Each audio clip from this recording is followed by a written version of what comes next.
This is the X-Zone Broadcast Network, broadcasting worldwide on broadcast affiliates and satellite program providers, including CNN Broadcast Network, Sirius Satellite Network, Star Media, Good News Radio Network, Angel Broadcast Network, Wiki Broadcast Network, and WPBN TV. For more information on the X-Zone Broadcast Network, visit us at www.xzbn.net.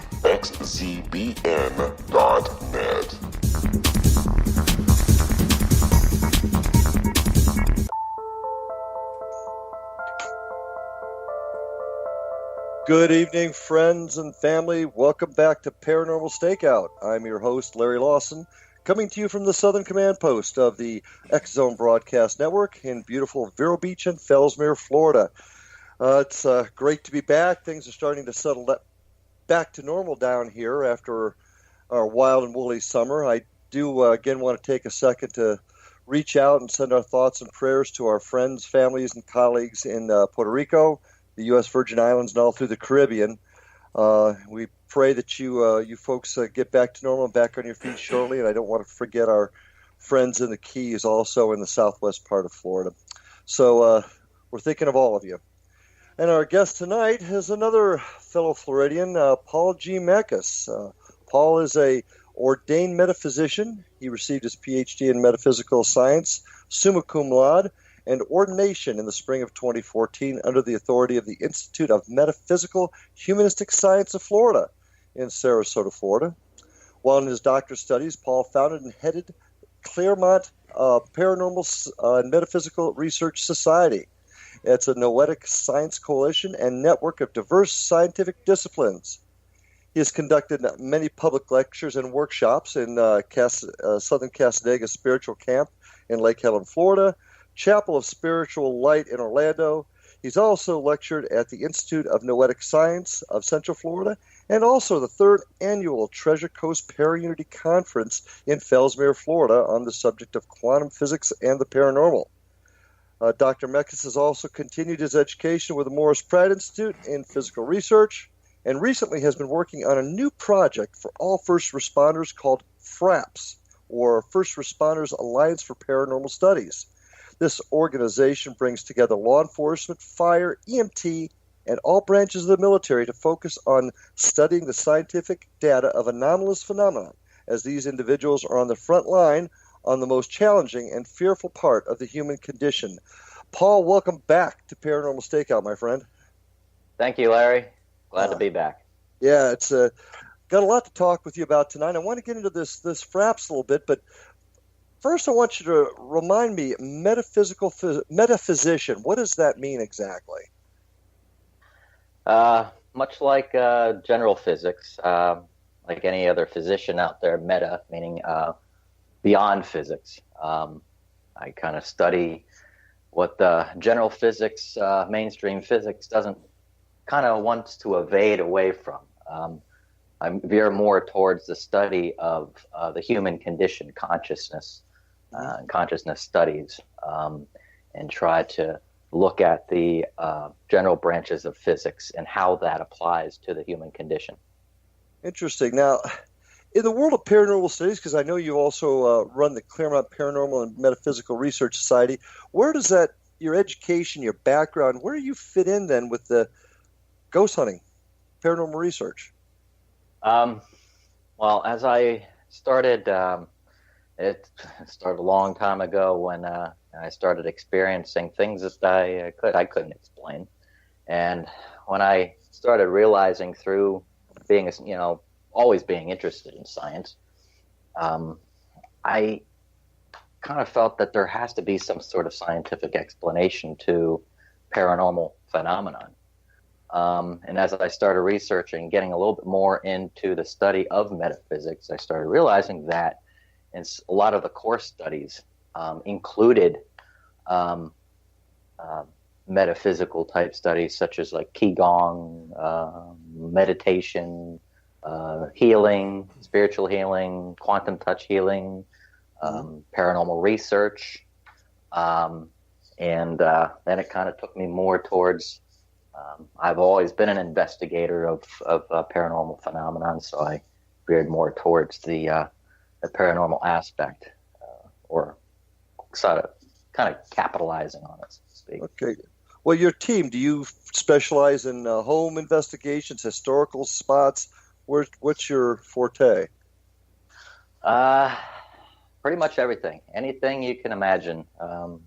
We try to dig into researching as much as we can. Most of my research is client-based. Okay.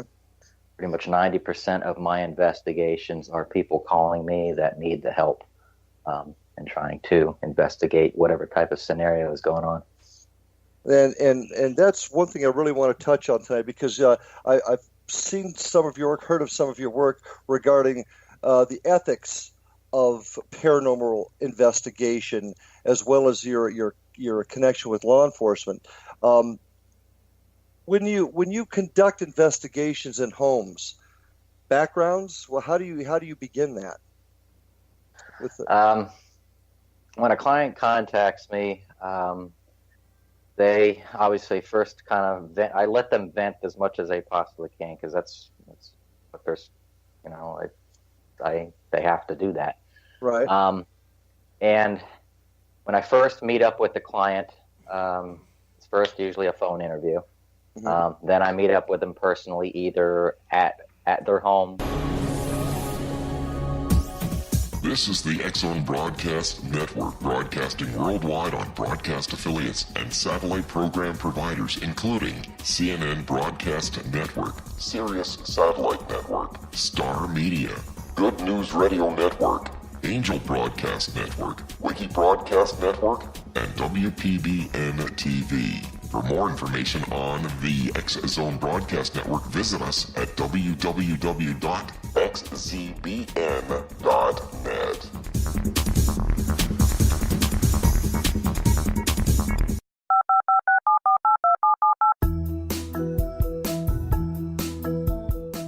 Did you know that when you're on the road with limited data or Wi-Fi, you can still listen to the X-Zone Radio Show with Rob McConnell, The Science of Magic with Gwilda Wiyaka, X-1, Dimension X, Space Patrol, and every minute of the X-Zone Broadcast Network by calling 213-401-0080, courtesy of Audio Now. No smartphone, app, or internet needed. It saves your data plan, and it's free if you have unlimited minutes. Call 213-401-0080 to listen on any phone, anytime, anywhere. Remember, 213-401-0080 for the best of the paranormal, parapsychology, and sci-fi radio programming anywhere, 24/7, 365.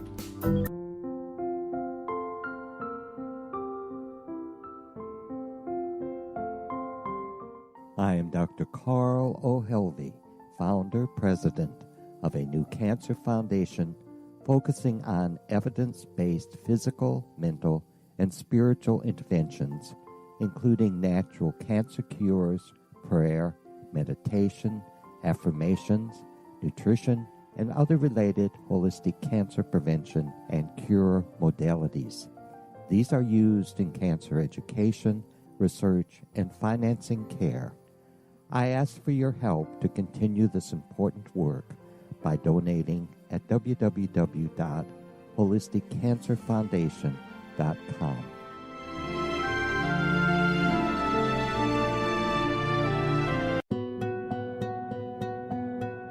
Is it science or is it magic? Once a magical thing has been scientifically proven, is it no longer magic? Or is magic simply the science of tomorrow? Join me, Gwilda Wiyaka, on The Science of Magic, a syndicated radio program dedicated to combining the science and magic of today's dynamic and controversial topics to co-create new solutions. By triangulating information from today's leading experts from the scientific and magical fields, we uncover expansive and evolutionary truths you won't find anywhere else. Join us daily on the X-Zone Broadcast Network, xzbn.net, as I interview the shared thoughts with the amazing guests from both science and magic. The resulting knowledge is unprecedented. As a gift to you, the listener, past episodes can be accessed on our website free of charge at thescienceofmagic.net.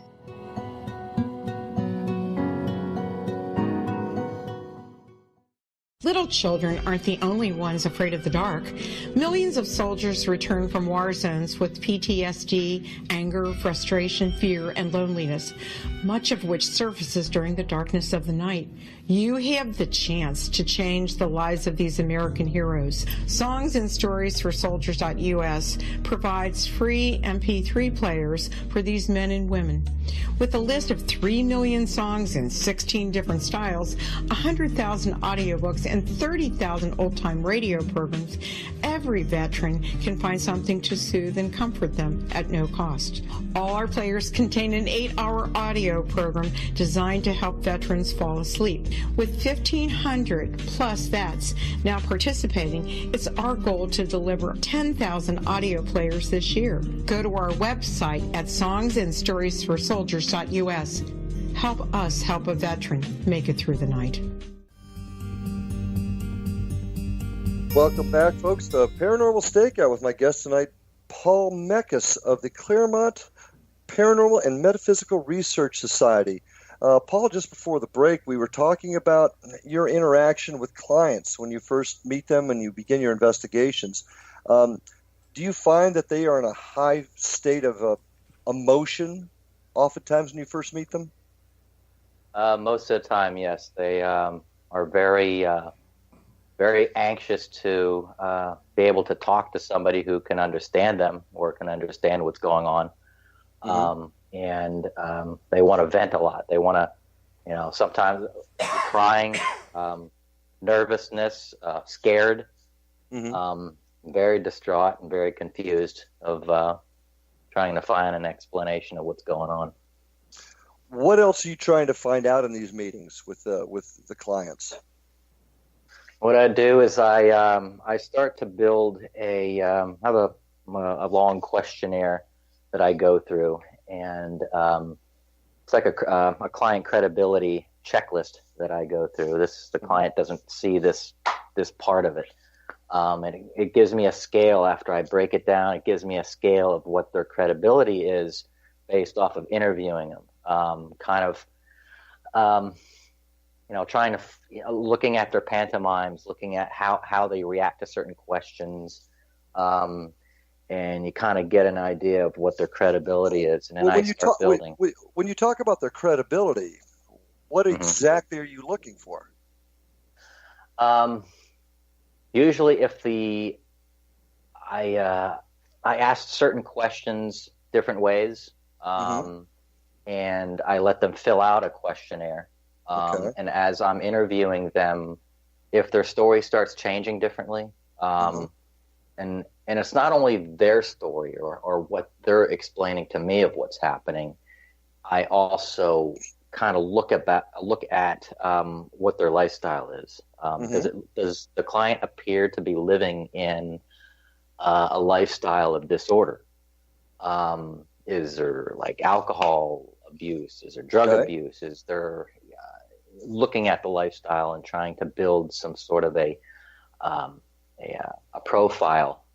Because I pretty much I study and investigate the family first before I move into the phenomenon, because normally that leads to what the phenomenon is.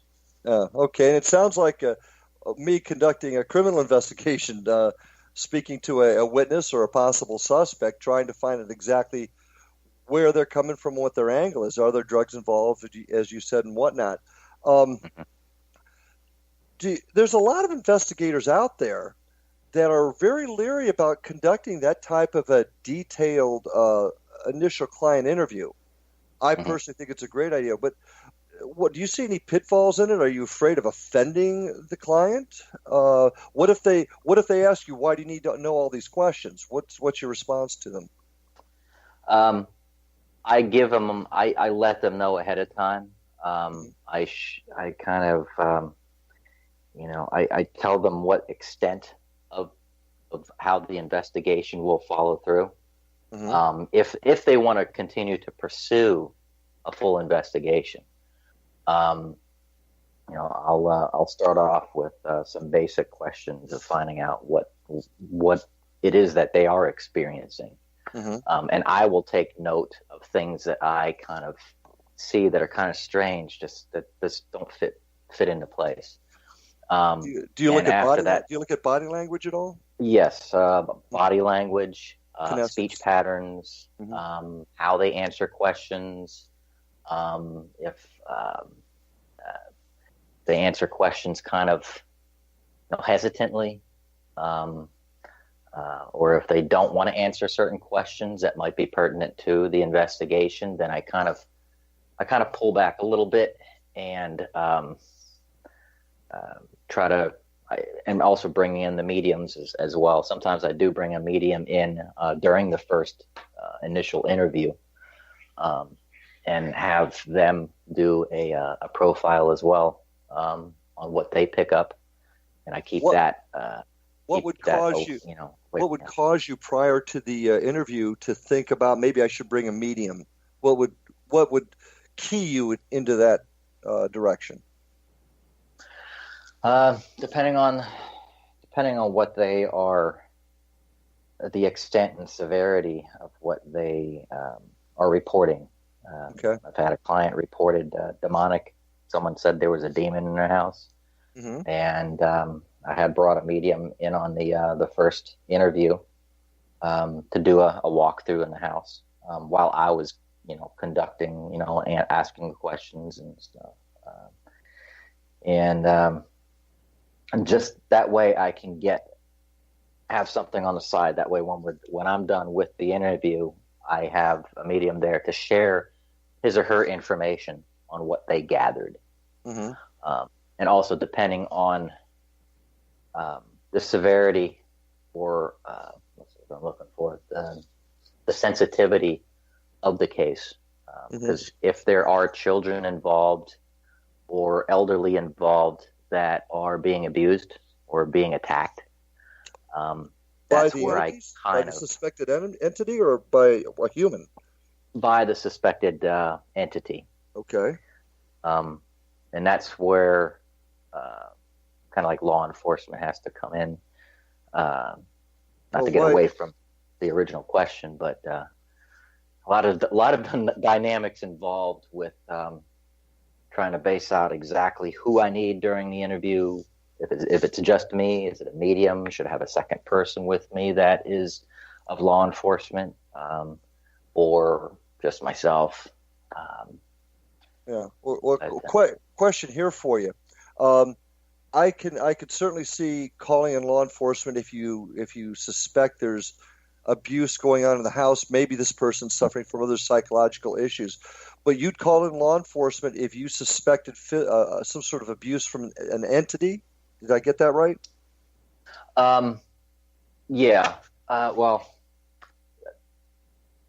there's a case that I'm working on right now. Kind of slowly moving forward into it. Just to give you an example, there's a local detective with the local law enforcement that he does paranormal research kind of on the side, off duty. Mm-hmm. And he told me, hey, if you ever have a case and want to need any help on a case, let me know. Okay. So I got a hold of him, and I figured that the client that had contacted me was crying. She was messaging me, can you get this entity out? It's attacking my children. And it's getting worse. I'm afraid. I don't know what to do. How soon can you get here? And we set up a meeting. Not long before the meeting was scheduled, she had canceled, and I haven't heard anything back from her since. So, go ahead. So then, and this has happened on several occasions on other different cases. So I'm like, okay, well, seems like the severity is kind of questionable. If there are children or people being attacked, they're very young children, from what I presume from what she told me. I kind of look at scenarios. I'm not sure if I'm jumping to conclusions, but I like to be cautious when it comes to these types of investigations, because they can be very Well, very fragile, and obviously, especially if you got kids involved. But I got to ask you, just so this is clear in my mind, you don't call in this detective you called in, and hey, I'm the first to agree that folks in our profession, we're professional interviewers. That's what we do. So I understand that. But you don't call him in to conduct a criminal investigation. No. You're saying you're calling him in just for his expertise in interviewing and conducting investigations. Is that right? Correct. Yeah, correct. Okay. Correct. Well, getting back to also the original question, how often in these interviews do you find your clients are suffering from something either a narcotic-induced or perhaps some sort of mental illness compared to actual events of the paranormal? Can you put a percentage on that? I'd say probably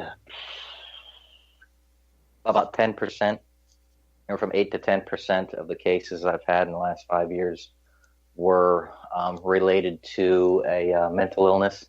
Okay. Or the use of psychotropic medications.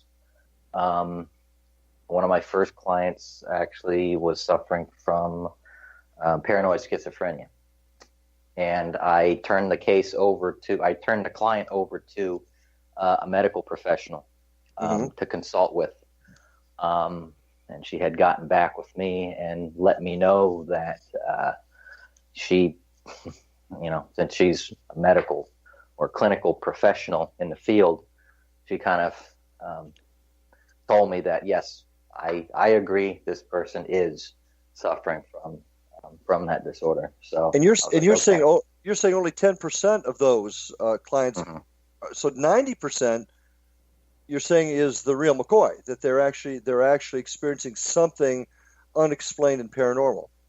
Correct. Okay. All right. Let's just say it is 10%. One of the biggest worries that I have, Paul, I'm going to change direction here on you a little bit because I like the fact that you do those interviews. I agree, and there's some investigators out there that won't ask these questions. I agree. You want to find out, what their mental state is, what sort of drugs, if any, they are prescribed or taking on their own. But here's my worry: many groups out there, I feel, are deficient in training for this, and therefore can cause more harm than good when dealing with a client. What is your experience with that? Pretty much the training that I've had through the Institute of Humanistic Metaphysical Science. We went through a very rigorous part of paranormal science and interviewing. We went through scientific and forensic protocols similar to what the FBI uses when it comes to interviewing and trying to gather evidence. They also publish the interviews. You're a rarity, though. That most investigators, most teams out there don't have that type of background of training. And that's very, very concerning to me. And there's a lot of folks out there that also they'll read a few things on the internet, or they'll watch a few TV shows, and that's a very, very big concern of mine. So my question is, what needs to happen? I mean, to avoid. This is the X-Zone Broadcast Network, broadcasting worldwide on broadcast affiliates and satellite program providers, including CNN Broadcast Network, Sirius Satellite Network, Star Media, Good News Radio Network, Angel Broadcast Network, Wiki Broadcast Network, and WPBN TV. For more information on the X-Zone Broadcast Network, visit us at www.xzbn.net.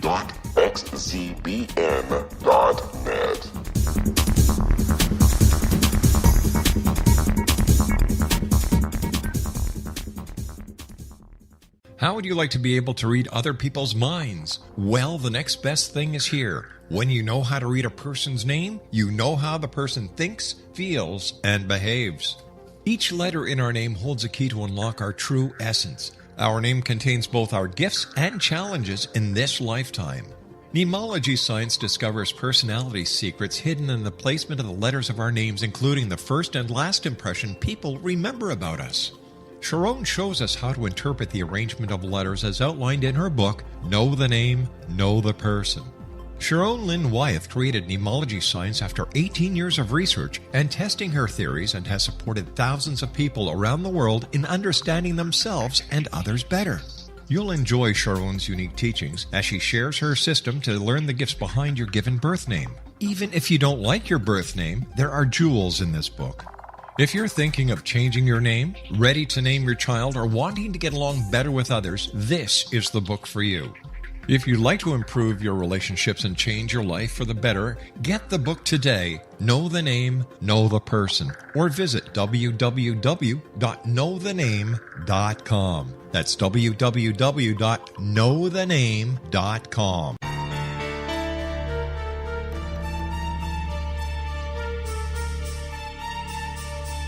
Hello, I'm Justina Marsh, and with my dad Pete, we are going to present a new show called Too Good to Be True. Together, we are aiming to discover more truths about this world and beyond. Do you have unanswered questions about the world? Do you ever wonder about aliens, conspiracy theories, or the universe? There are many shows discussing subjects such as pyramids or UFOs, but we want to relay this information based on our own research, including from spiritual means. Hopefully, listeners will be helped with their own beliefs and will appreciate the psychic insights that add to the previous research and information. We both look forward to sharing this insight and beginning this journey with our listeners. Visit xzbn.net for more information about when to listen.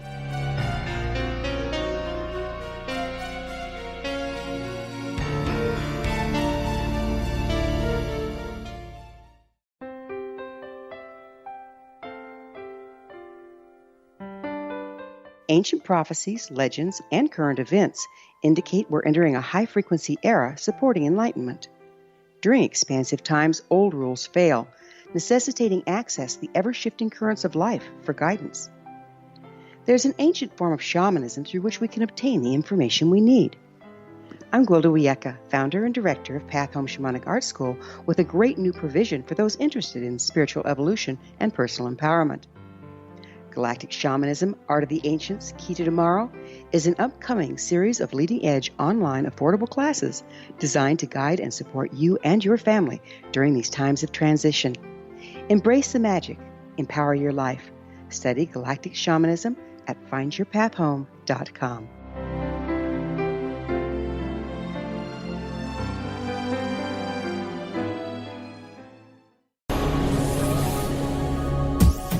This is the X-Zone Broadcast Network, broadcasting worldwide on broadcast affiliates and satellite program providers, including CNN Broadcast Network, Sirius Satellite Network, Star Media, Good News Radio Network, Angel Broadcast Network, Wiki Broadcast Network, and WPBN TV. For more information on the X-Zone Broadcast Network, visit us at www.xzbn.net.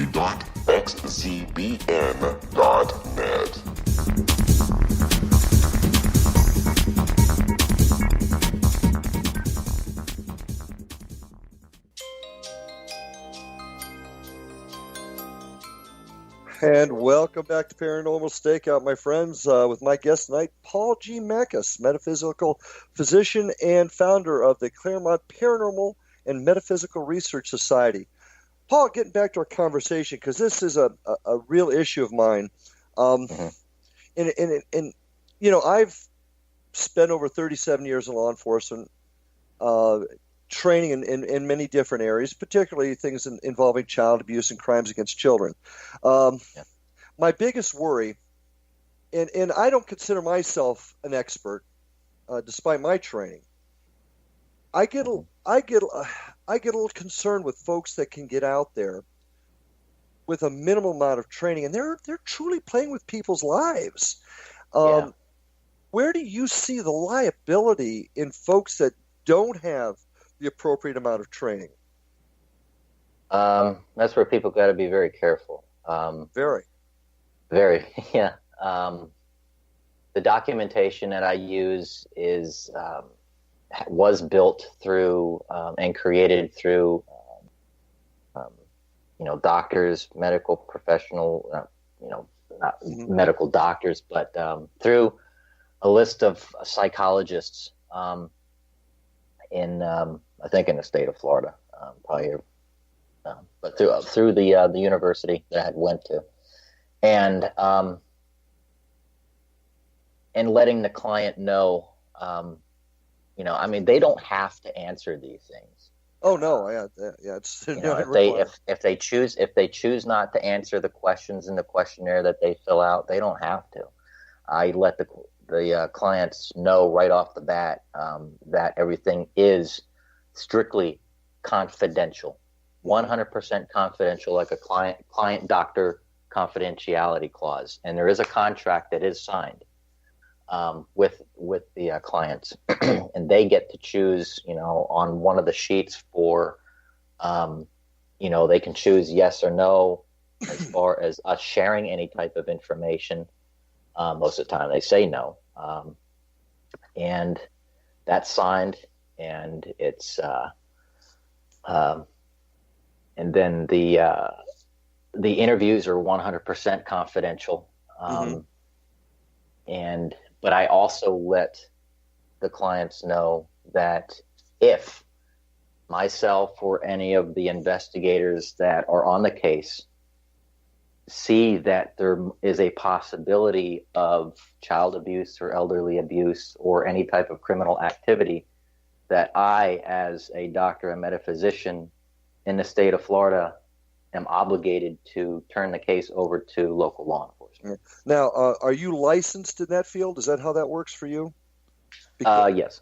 Okay, the reason I'm asking is that licensed individuals, there's certain laws in Florida that require us, obviously, to report cases of abuse. But this all centers around my thing with ethics and people in the profession acting ethically. And sometimes that's not even somebody that intentionally does something wrong, but perhaps are almost a legend in their own mind, or feel that they're more qualified than they really are.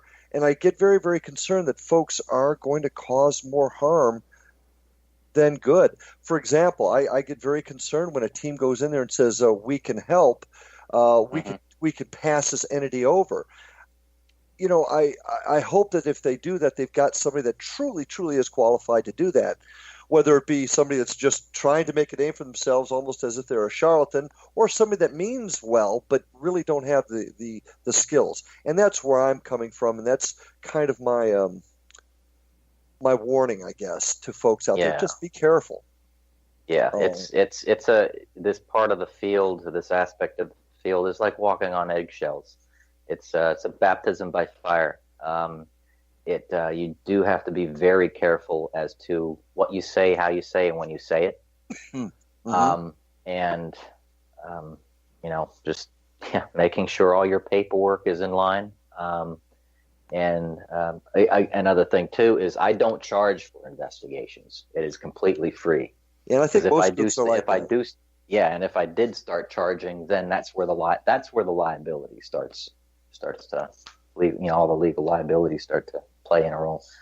And liabilities do become a huge issue. And I want to caution folks out there that are listening tonight that maybe want to be part of a team or are parts teams.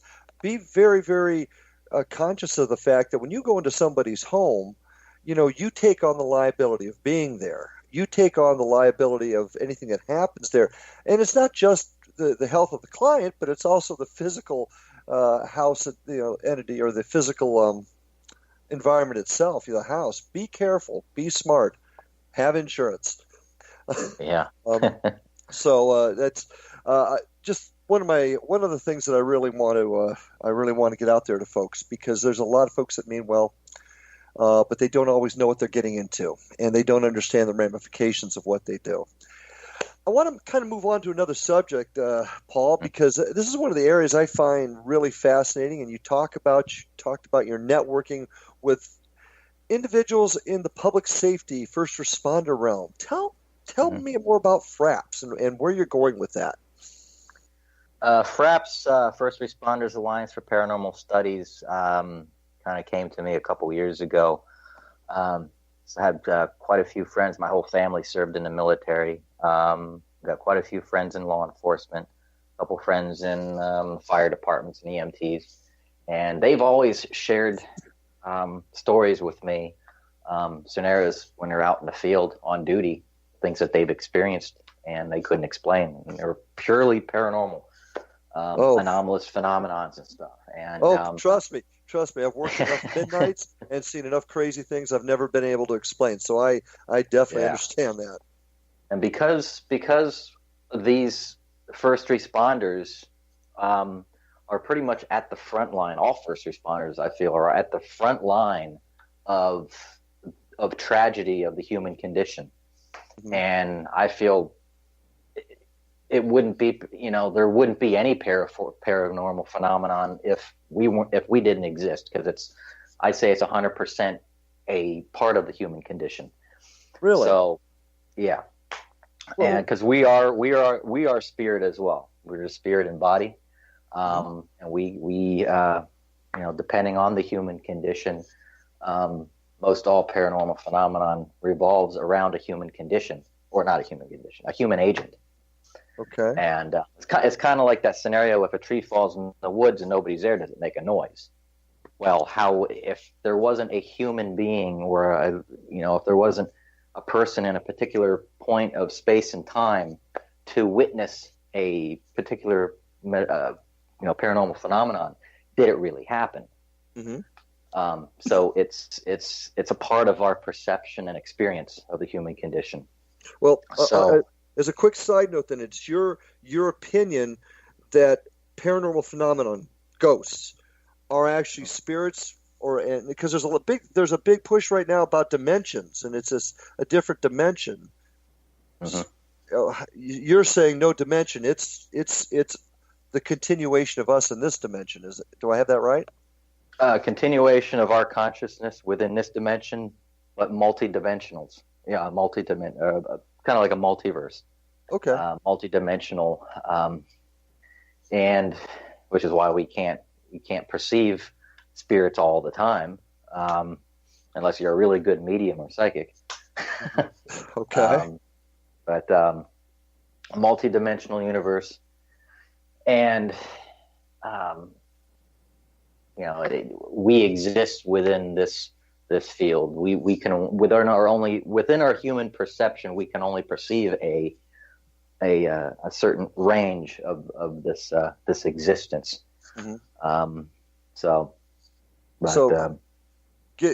pulling us back to the first responder realm, you think that your feeling is because of us being out there facing the tragic events, being part of it, makes us more open to it, just makes us see more? What are your thoughts? Makes the first responders, I feel, with my experience, we get to see more of it because it's at the front line of that tragedy. In a car accident, someone pretty much dead on arrival or dead on the scene. Mm-hmm.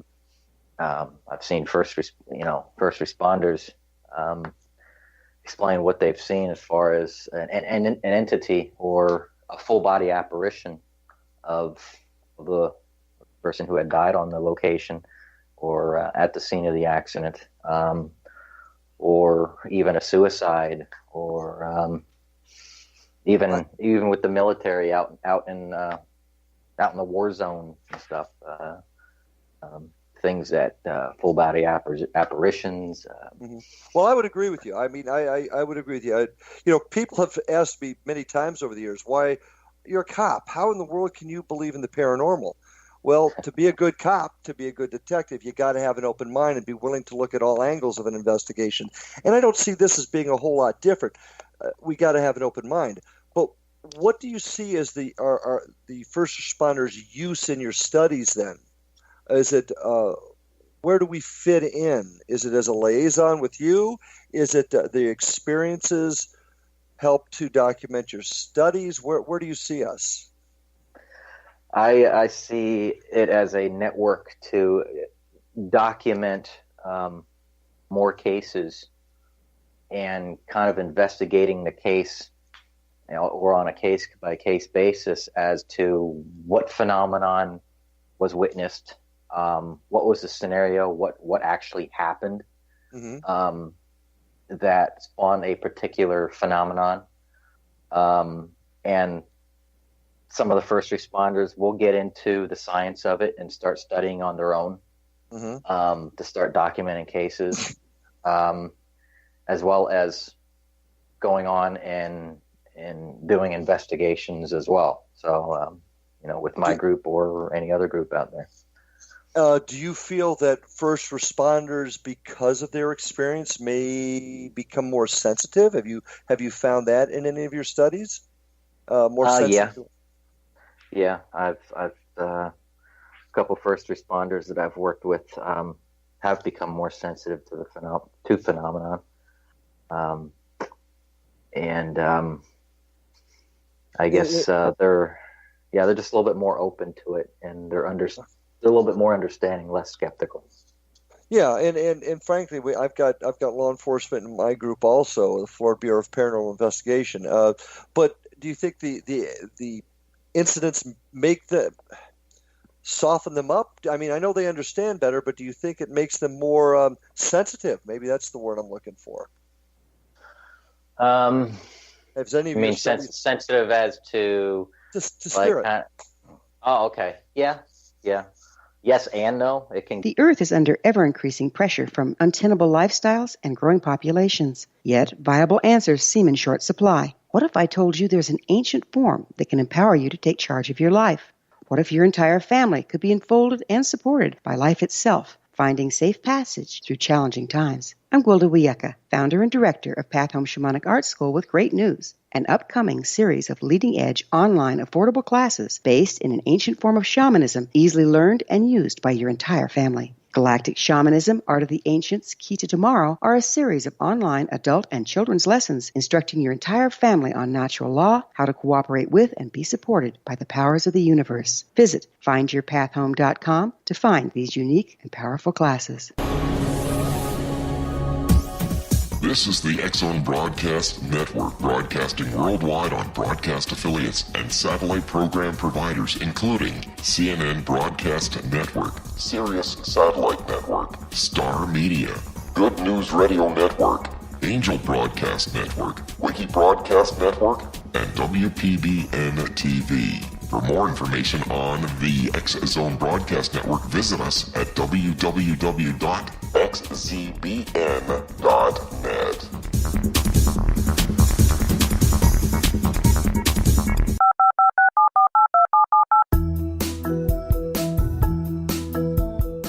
Did you know that when you're on the road with limited data or Wi-Fi, you can still listen to the X-Zone Radio Show with Rob McConnell, The Science of Magic with Gwilda Wiyaka, X-1, Dimension X, Space Patrol, and every minute of the X-Zone Broadcast Network by calling 213-401-0080, courtesy of Audio Now. No smartphone, app, or internet needed.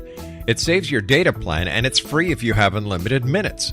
Call 213-401-0080 to listen on any phone, anytime, anywhere.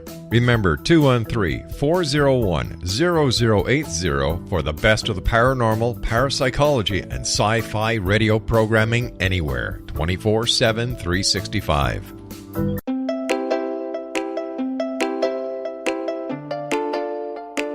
Are you curious? Do you want to learn more about how the world works and have fun at the same time?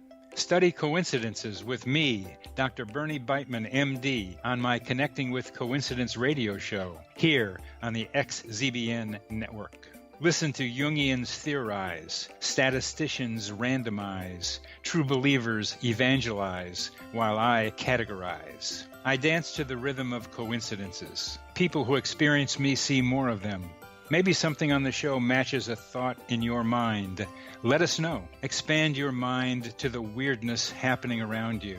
Synchronicity spoken here, there, and everywhere. For more information, put Connecting with Coincidence in your search engine and find my website, my social media sites, and my blog.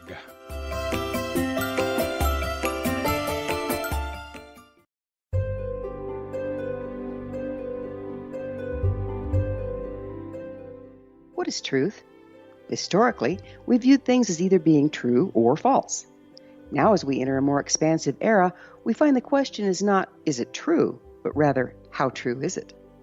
I'm Gwilda Wiyaka, host of the Science of Magic Radio, a syndicated, internationally broadcast radio program dedicated to uncovering this ever-expanding truth. Join me daily on the X-Zone Broadcast Network, xzbn.net, as I interview today's leading experts from the fields of science and magic to uncover the hidden truth between the lines drawn in the sand. What we unearth in our discussions is not only amazing, but totally unprecedented. You won't want to miss a single episode. In service to our listeners, past episodes can always be found on our website with our compliments at thescienceofmagic.net.